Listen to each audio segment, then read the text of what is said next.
Music by Kundan Das।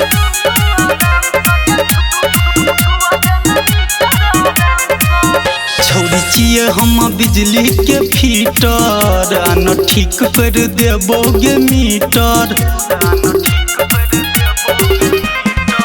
गे छोड़ी छिए हम बिजली के फीटर आना ठीक कर देबोगे मीटर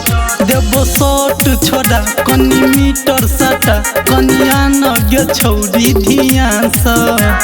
छुआ देना दुनू आराम से गे छौरी छुआ देना मीटर आराम से छुआ देना दुनू धियान से गे छौरी छुआ देना मीटर आराम से।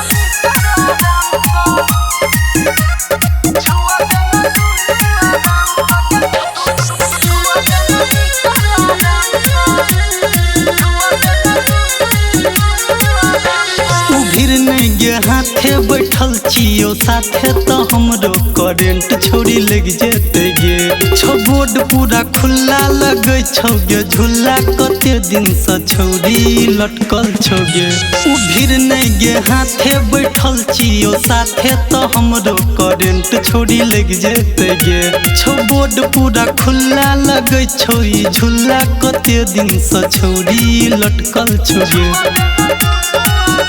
आए लग गेलो हमरा गे हाथे ठीक कर देबो पूरा गे साफे कनी कर नहीं सबर छौ गे पूरा गड़बड़ खाली बोले छी छोड़िया गे शान से छुआ देना दुनू आराम से गे छौरी छुआ देना मीटर आराम से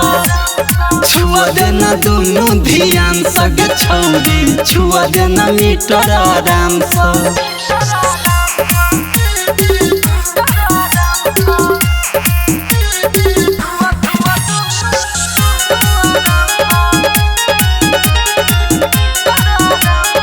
Music by Kundan Das।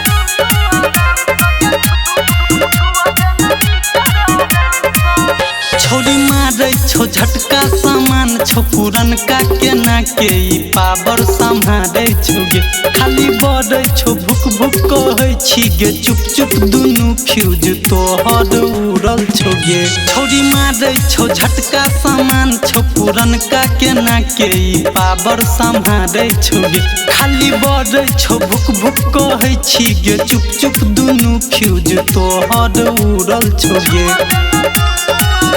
बात कहै छियो छौरी साँचे कर पड़तो एकर पूरा जाँचे कर देबो पूरा काम छै तोरे पर ध्यान लाब पड़तो सामान गे दुकान से छुआ देना दुनू आराम से गे छौरी छुआ देना मीटर आराम से छुआ देना दुनू ध्यान से गे छौरी छुआ देना मीटर आराम से।